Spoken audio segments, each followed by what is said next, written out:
Hi guys, well, I haven't done a video for a while because obviously trying to find what's coming up, what to do, because not much drones coming out. We've got some new releases, DJI products, which are awesome. You've got very much the new the Mavic Mini, which is an awesome piece of drone. But I was thinking actually buying that, and I've stuck it in my very wish list to buy. But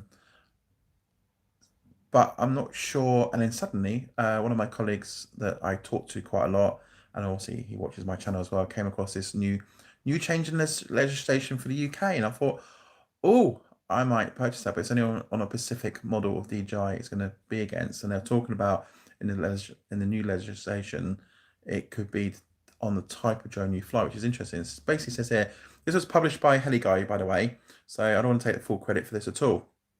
Just something I could put on there. The DJI Magic Pro, it's a DJI Mavic 2 Pro, is on a special offer at HeliGuy at the moment. So do check those out up until Sunday, the 29th of December. So good time to get a Christmas bargain if you haven't got one. But it says a new legislation coming to UK in July 2020, which is good, has a potential to unlock more flying opportunities for more people, letting you do things this drone with this drone that hasn't been able to be done before. Now, I'm not going to read the whole thing because there's quite a lot in it, sort of saying what it's about. But the new legislation basically says you're maybe able to fly over a crowd of people. You may be able to fly on congested areas, a bit like pathways, roads, groups of people.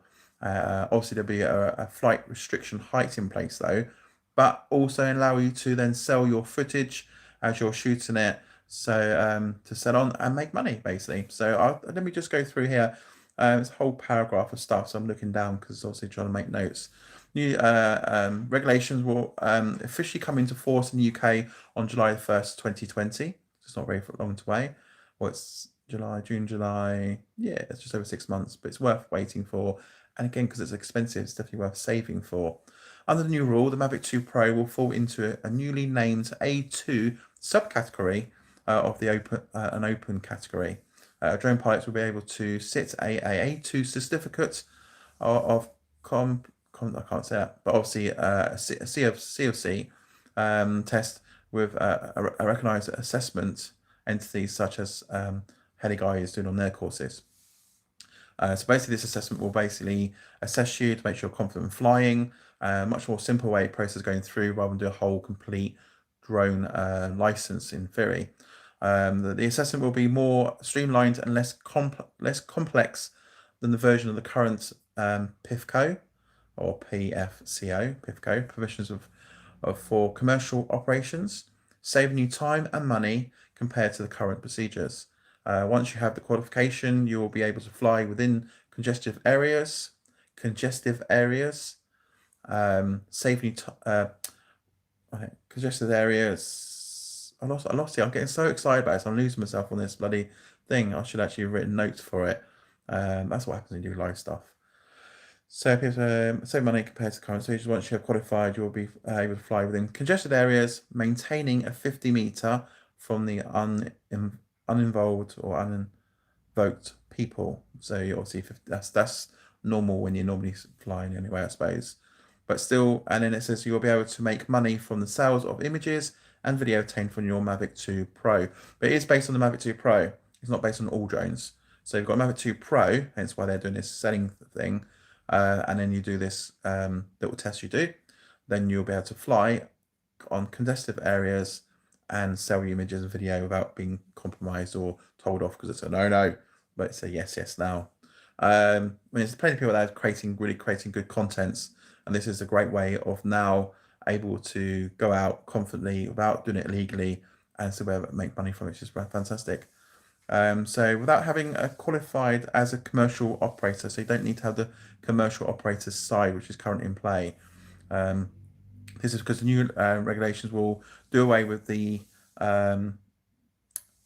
non-commercial drone operations and will instead be based around the type of drone you have when you fly it as well. So obviously they are looking at other models of drones, so they will become, I think there'll be maybe slight regulations on what's what basically, which is quite nice. This unlocks the world of possibilities, allowing you to fly in areas that you haven't been able to previously and capture some unique content. So they are encouraging people to fly and get contents. Because think about it, if you're flying around in like different areas where you live and you're showcasing on YouTube, it's another way of actually bringing in tourism, because people see them on YouTube. And it makes people think, oh, I'm going on holiday there, or I want to go and visit there. So if you're in the UK and you've seen other areas of the UK, you might think, you may not think of it before, think that looks like a really nice place to go. I want to go and see it. So it does encourage tourism coming in to the country, or tourism within the UK from people just going around. And I've seen some fantastic drone shots in the past, thinking, I would love to fly there. I haven't visited that place before. There's one particularly, I don't know where it might be down Wales somewhere, down that way. I did actually put it in my little notes, and it was an awesome boat shipwrecked, and the council's left it there as like a bit of an ornament. It looks great. Old, the sea's bashed up against it, so it's slowly decaying over time. But great for flying drones around, or even just great to go and visit. So if you like going and do all the long walks, visit old places, old boats, and old shipyards, things like that, it's great. So it's a great way of telling people what's out in the UK. We sit and sort of stay around our local areas, but having the opportunity now, not being so restricted, for getting that content out there for people, then it opens a door to lots of stuff, you know. So it's not really, it increases all sorts. I see it increases tourism hugely. And people that are bored in the UK think, well, what else is exciting out there? But seeing some fancy drone shots of places within the UK and people that don't always want to fly abroad, that is a great way of getting the contents out, showing people. Awesome. So it'd be interesting to actually see if that legislation will allow people to work for state agencies to do drone shots over properties, things like that. Do that because in theory, a lot of houses are. It's great if houses got a lot of land around it. You can get away with that, and that'd probably be a yes on that sort of side. But I'm interested to see if it will allow people that fly over other people's gardens to get a particular house in shot. Because some agencies that want to do drone shots. Are giving people houses that's got like neighbours literally right next door to each other, you know, on that side. So I'm interested to see if that's been passed as that as well. And also sitting the whole bloody exam and stuff before previous, it's a pain in the backside. You just want to show people or show the authorities you are a confident flyer, you know. And I think half the time on a drone license, you don't need to know everything as a pilot would know, because you're not actually sitting up there flying it. You know, drones are GPS controlled. You've got a viewfinder. You can see where you're flying, which is easy enough to do. And once you get familiar with your drone, flying is naturally. And if you get stuck and it's gone off, you think, it's gone somewhere, or it's flown a bit further away and you're a bit panicky, you just do return home. GPS lands it where it is. So you're not really requiring to learn the mapping of what it looks like from that angle, you know. I can't remember what they call it now. We have to the audio maps and stuff like that. Plus, you can't fly very long with a drone anyway. So it's not as if you're going from like flying at 100 miles out. You know, I can understand that. Then you need to sort of be able to recognize how to fly back. But then again, you can always rely on GPS because it's so damn good now. It's not just GPS, it's GLONASS as well that's really accurate. And you just sit there, return home, yeah, fly back. And with the extra sensors that DJI has now, you can avoid obstacles in the air, especially with low trees and stuff. And if you set your altitudes correctly on it, it'll go up to a certain altitude. So you know that the area you're around is way above tree levels and buildings and stuff like that. You can safely return it back, which is really good. And DJI has really embedded that now, and it's brilliant. So we'll see now with the new legislation changes when that comes into more force. I'll get more details on it because it'll be interesting to see what's involved in this new test you have to do going forward to be able to be part of doing that process, and also what the cost is going to be. And then also the interesting part is now, is that a separate cost to the CAA licensing? So do you have to do that as a small course, a small little fee, and then do you have to then apply for the license? Or they've given a new license, or is it just one whole thing? You sit course, you pass it, job done. You know, be interesting to see how they're going to put that all in play very soon.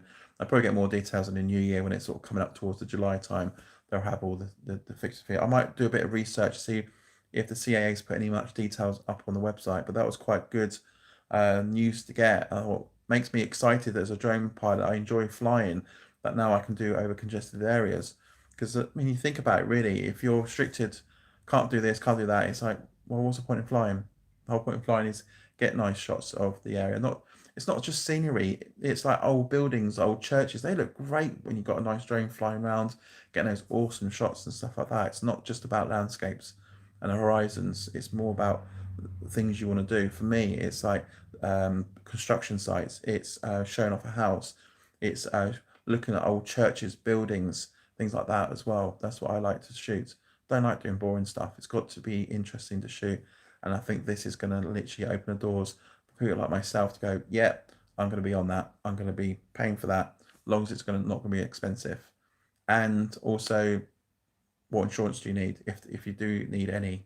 That'd be interesting to see. But hopefully in the new year, that more stuff will come to light. There'll be more stuff going out there, telling us what the cost's going to be as well. I know my colleague was doing a whole complete course. That was quite a lot, £1,500. Then he got the fees for, then once he passes that section, what the CAA charges. So it's quite a lot at the time. So it'd be interesting to see what the prices for this one is. But at least it's going to be great. And I think that's going to bring more confidence back to people that now sold their drones off to go, I want to do that. And whether the drone industries now starts changing, whether rapid new sales on drones for the new year, that'd be interesting. So be exciting too. And it looks like I'll be saving towards the Mavic 2 Pro because it's got the Hacker. Is it the Hankoff? I can't even pronounce the bloody name. The new cameras on board. That's awesome. So it'll be interesting to see how that performs going forward. But stay tuned because more stuff coming up. So I will do some more research on this, and I'll do another video once I get some more details on it. And I'm going to have a look over the weekend to see what else out there on drone side stuff is. I see little drones being on the market for Christmas, but it's not what it used to be. It's certainly massively changed on the Joe Public side, definitely. So questions are for you, have you asked for a drone for Christmas from your missus, your wife, from your mum or dad? Are you still flying it if you do have a drone? If so, what drone do you still fly? If you sold your drone but looking to come back into it again, what sort of drone you're going to go for? Yeah, just comment below. And thanks for all the subscribers. If not a subscriber yet, don't forget to hit that subscribe button and notification button because I will do more live stuff coming forward. But yeah, I've been very much looking at I did actually buy. I was going to buy the Mavic Mini. The Mavic Mini they call it. Really nice. My son works for Argos, so he gets a discount there. And I was going, I get that, but I'll wait till New Year, see what money wise is because it's still that's under 250 grams. But he came up with a deal. It was a sneaky deal. I won't go into too much detail with it, but I actually got the DJI Osmo Pocket, and it's an awesome piece of kit. It's my go-to camera now for stuff. I use that quite a lot now when I'm filming. I use it as a second camera, angle, and it's really good. The quality beats my original, because I also got the original Osmo, but again, this beats the quality, but I'll do a video on this very soon because this is an awesome piece of kit to carry around. Battery life is absolutely awesome, and storage 128 gig on board, which is really good, and it's got self-focusing on there as well, which is really awesome. But really love it. But again, more on another video coming up soon as well. So stay tuned, guys. More stuff coming out, and see if I can get this channel going more regularly. Because unfortunately, there's a lot of I know my contents were built on the next reviewing drones, FPV racing, but money's got a bit tighter. Drone industry dropped down. It's like, what do I do next? So hopefully it'll be on the up again for 2020. Here it comes, 2020, guys. So again, comment below with those questions and answers I just asked down below. If you still fly, are you buying a drone? Comment, let me know. Be interesting. And I'll see you on the next one. Cheers, guys. Oh, don't drink too much for Christmas.